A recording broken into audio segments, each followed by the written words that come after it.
Welcome back to Henry Hatsworth and the dumb, really long joke. But it had a little Big Ben, and adorable little island nation. Yes, the island nation, the poor island nation that is not colonizing anything.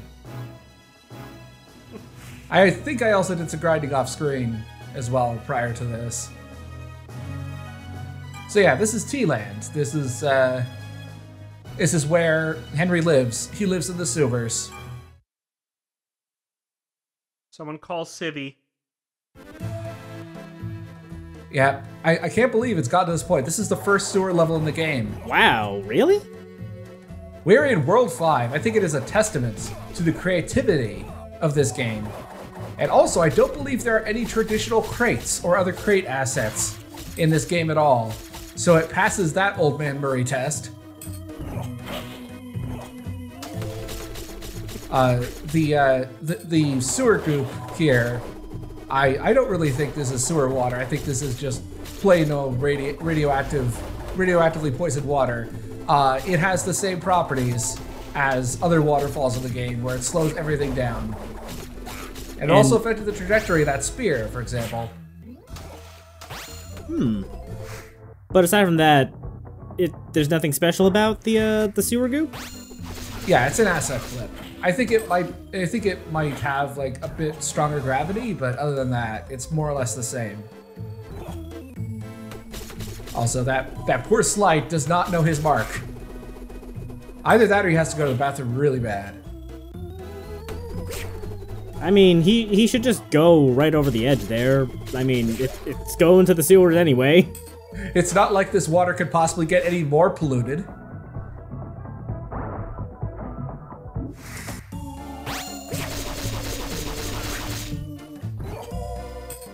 I gotta give them credit. 99% of their difficulty is in enemy placement. Yeah. And they really knew what they were doing. Unfortunately. What they were doing was committing an atrocity, but it's a funtrocity. By the end, they were good at it. Yeah, this is a much more wholesome atrocity than other video games of this similar difficulty. It's a funtrocity. See you later, ballerina. I really like that they put so many ballerinas over bottomless pits, because it is incredibly satisfying to knock them into one, especially if you can like juke them or deke them out and get them to fall in on their own accord.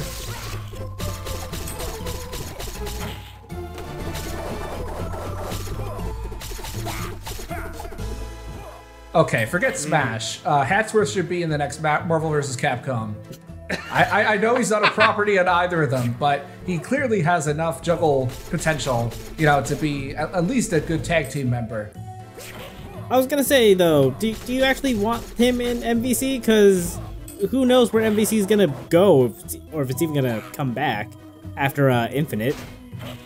Well, yeah, he could be the fifth god.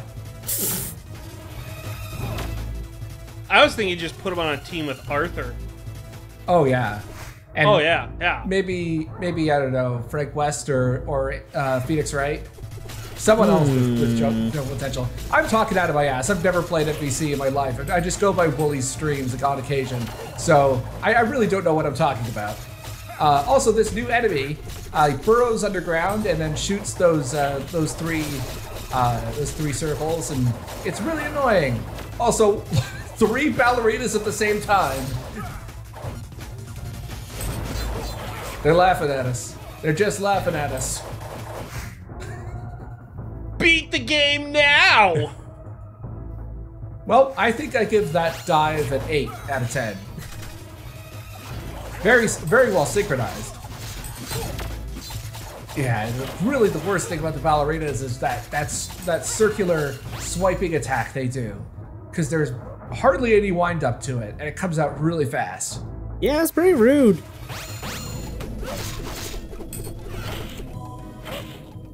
Again, the bomb is the best weapon to use on those drill guys. Yeah, I had to cut several attempts here. Also, there's now a palette-swapped monkey boy with double health. Oh. They're getting a lot of mileage out of these goop falls. Yeah, and it's really taxing having to think on your feet like that. It's quite something. Also, this could be considered something of an introduction to one of the hardest optional levels in the game, where something similar to this is the opening set piece, and it just gets harder from there. I was really hoping that he would land on one of those platforms. Do those waterfalls not behave like the other ones in that they don't push anything but those platforms down? Oh yeah, they behave exactly the same. It just looks uglier. I don't know, it seems kind of weird because I don't think I saw any of those spears like being pushed downwards. Or your shots. Yeah, your shots do. The boomerang is the only thing that is not affected by the waterfall.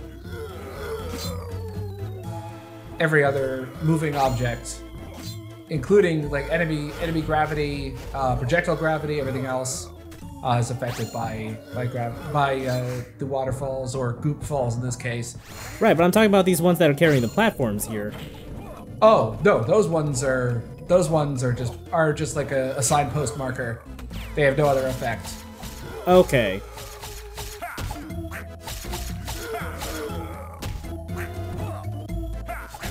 So the Genesis ones don't do anything to mess with you. Right. And this is where I decided to lame it out, and I just waited for for enough of the stuff on the bottom screen to come across where I could get my suit back.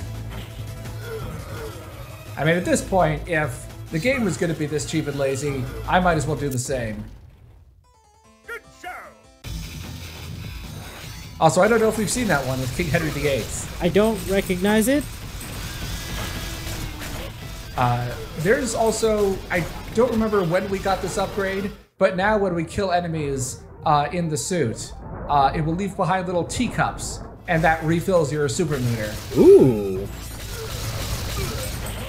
I think that was one of the upgrades that Lance gave us in the first half of this update. But it definitely makes the tea time suit a lot more practical to use.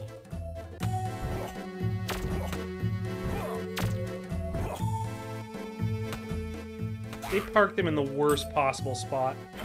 Or best, depending on how you look at it.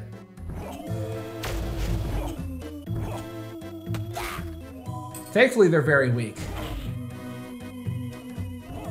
Yeah, all right, I'm gonna say that the comedy potential of the cruelty of this level design is of, Crash Bandicoot caliber.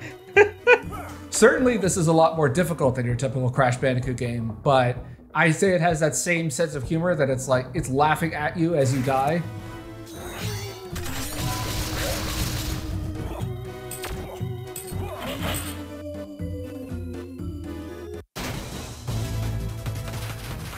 This is the start of like two really bad set pieces in a row. Well, not bad, but annoying, I guess. I feel like I have to keep prefacing this with that I do enjoy this game. And it is quite fun, but it's also very easy to shit on the difficulty. So this ends with an escape sequence. What? We have to outrun that. But it doesn't let you start until it's like 2 tiles away from you? Well, yeah, I mean, the gentlemanly thing to do is to give it something of an advantage. Hatsworth knows how powerful he is, so he has to handicap himself in some way. I mean, I figured just taking damage to save time would have been enough of a handicap there. Well, taking damage to save time is actually something of it's a risky proposition, because there are very few situations where when you take damage, you actually go forward. You basically have to be in the back of the enemy's hitbox. Otherwise, you just take damage in place, and unless you're really quick with the dash, you won't actually make any forward progress. I see.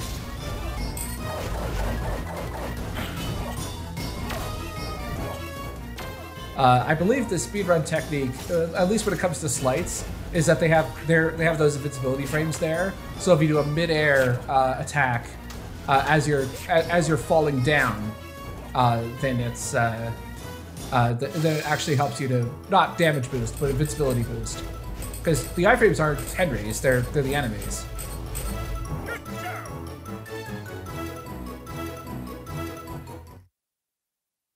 I don't know if I would call that show good, Henry. Wait, is Big Ben also a sewer? What's going on here? Well, the good news out of this is that we're not going to be in the sewer for very long. The bad news is we're going into the clock tower section. But it starts out, this first map at least, starts out, you know, with the last couple of sewer tricks that they could think of. At least they backload all of their terrible level concepts. Yeah, there's that. For whatever that's worth. And this is where I started to really cut fights, when there wasn't anything interesting or unique going on in them. But yeah, I would say that the clock tower section of this game is definitely up there, like on NES Castlevania levels.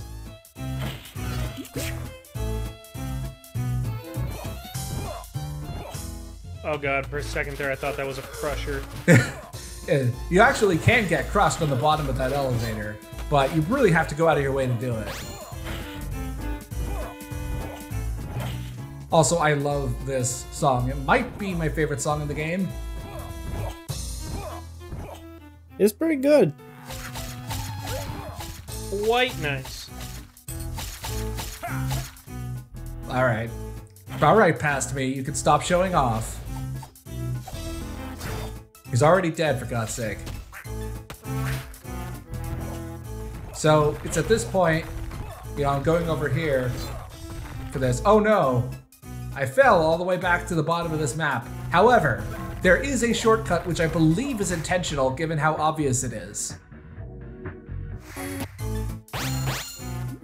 Where if you time your wall jumps just right, you can skip that whole first section of this area. That's good, because having to loop back around over and over sounds awful. Yeah, I'm pretty sure that was intentional. Also, this is one way to cheese the monkey boys. Just make sure there's a gap between you and them, and they cannot reach you unless you're stupid enough to put yourself, you know, within range of their axe. I was gonna say, I thought we'd outgrown level design that has you just snaking back and forth from the bottom to the top in the NES era, but I guess not. It seems like some traditions are best left behind. Oh no, the Mega Man blocks! Yeah, Mega Man blocks. At least they give you a good warning. Like the fade out, you can't actually land on those platforms during the fade animation, but it's an excellent visual cue to tell you what's coming up. I would say that, like, of all of the bullshit stuff that this game does in the late game, I would say that its version of the Mega Man invisible blocks is probably quite good, because it gives you a lot of time and a lot of warning. Yeah, it's well telegraphed. Never say that this game is not fair in its cruelty. It will tell you when it's pulling a dick move on you. It will telegraph it very early. So you have no one but yourself to blame to be surprised by some of the level design traps. Also, we have, I believe these are a new version of the case. When they shut their iron protective armor there, that makes them invincible to P-shooter above ammo.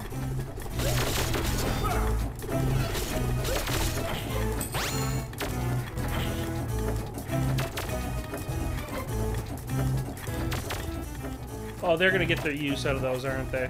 Yeah.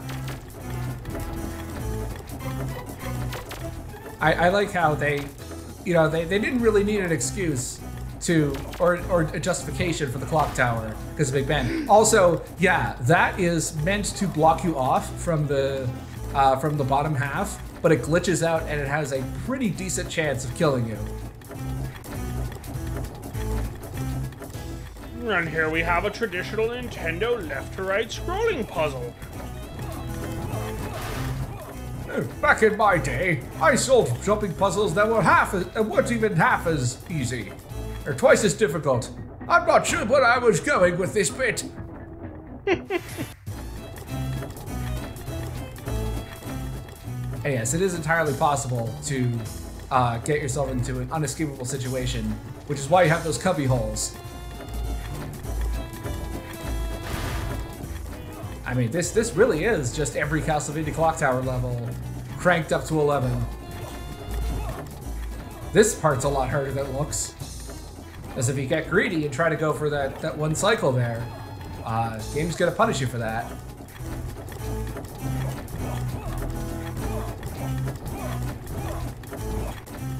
I feel like they deliberately chose this track to calm you somewhat, or at least, you know, make you happier when playing this level. I guess it's kind of like a Bramble Blast or Sticker Brush Symphony in DKC2 then?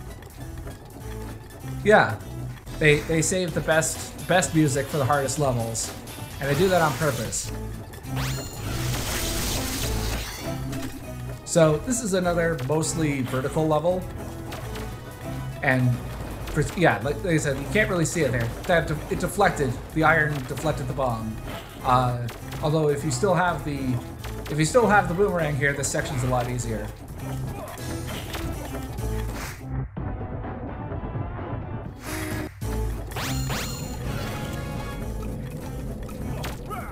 There's this section here where you're taking cover, and you have this platform. But of course, the keys is lined up in exactly the right spot to start destroying the blocks. Ooh. I mean that is a platinum amazing level of video game dickishness. I feel like I have no choice but to applaud that one. Hey now, I don't think Platinum Games would try to pull something like that on you.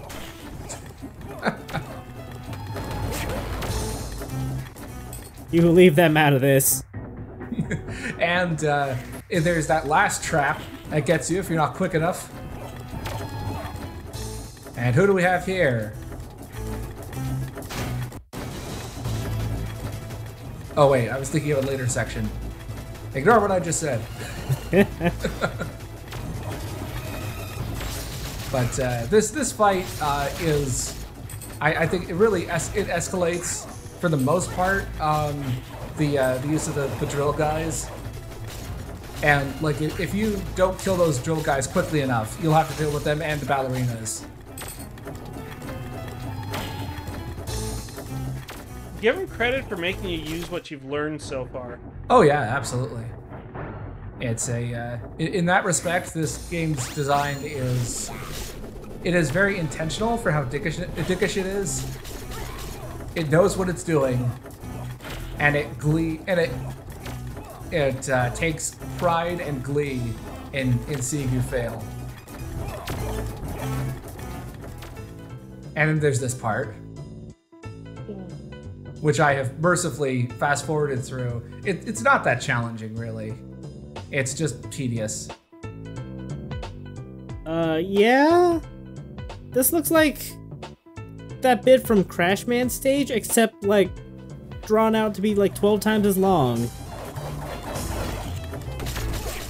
Yeah, it's meant to be an introduction for a much more difficult set piece a little later in this level, but I feel like as an introduction they could have shortened it a bit. Like, you know, save the deep end for later. You don't want to start with the deep end and then follow the short, or the short dive. This game is making me lose my words and mix them up. Also, I'm gonna call you out on only using the intro to Pumpkin Hill, not even like getting to any of the rap. Yeah.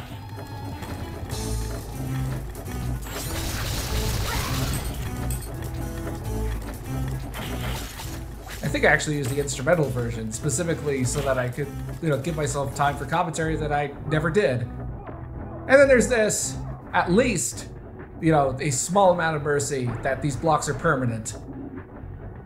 This just looks tedious. Yeah. However, this part, this is a tedious auto-scroller. However, there is one part of this set piece that makes it all worth it.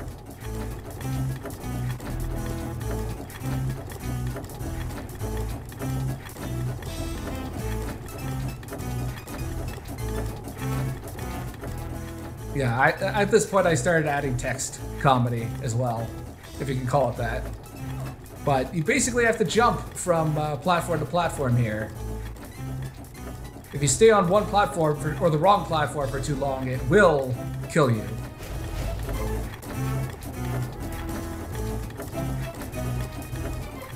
Oh. So the reason why I'm showing all of it like this, is for one reason, because I hate everybody, but not really. No, I don't hate anybody who watches my videos. But the second part is that there is actually a built-in shortcut to skip all of this, but it is very difficult. Of course it is. If you could get yourself to wall jump all the way to the top here, you can skip the entire auto-scrolling sequence.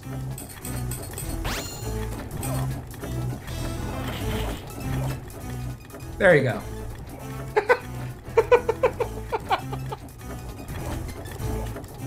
That is actually very, very difficult to do, even by this game's standards. And oh look, it's the puzzle monster! That shortcut just feels like a case of, do you want to slap yourself in the face or punch yourself in the gut? Yeah. Well, I wouldn't have said gut, but I get what you were going for there. Also, I don't think have we seen that form before with the puzzle monster like turning into frog mode? I'm not sure.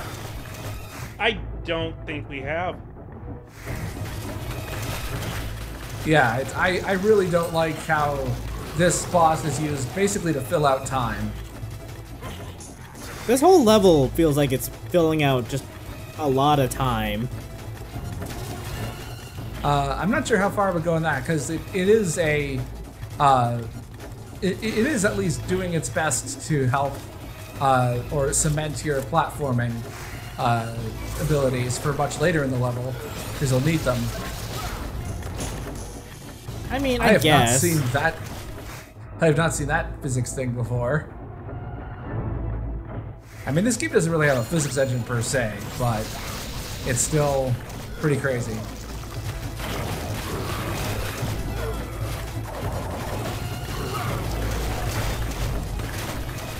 So yeah, I mentioned all the way back that there was one boss that you would have to fight multiple times that I didn't like. Yeah, it's the puzzle monster. Let's just hope this is the last time we have to fight him. He says knowingly.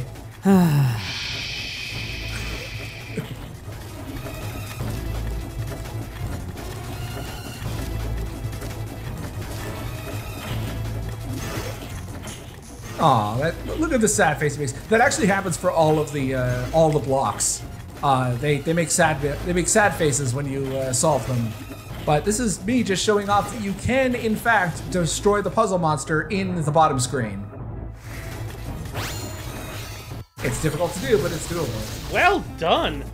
Oh, good. It just ends combat mode as soon as that happens. Yeah, exactly. I was fully expecting you to have to go kill those slights too. No. I mean, this game does have standards. I forgot what game I was playing, but there was a game I was playing recently where that scenario happened to me. I killed like the main enemy, and then I put the controller down expecting a cutscene, but then it was just, oh no, I gotta kill the rest of the guys too. And in our next update, we will be seeing the streets and the rooftops of Tealand. It's actually some of my favorite art in the game. I wouldn't go so far as to say it's my favorite level because it's not even close, but it is in terms of the concept of it. I really like we're at 5.3 and 5.4. So So no more sewer, no more clock tower? Yep, it was they've done the sewer, the clock tower. They, it doesn't overstay its welcome, at least when it comes to, the number of levels that it's in. And it knew when to stop eventually. What? Why did I think you were about to say we're gonna see the Streets of Rage? Well, awesome! We got the episode title already. Ah, damn it. You ruined the whole twist that this was actually a stealth prequel to Streets of Rage. What am I going to do now? The whole LP is gone. Aha! All right. See you next time, folks.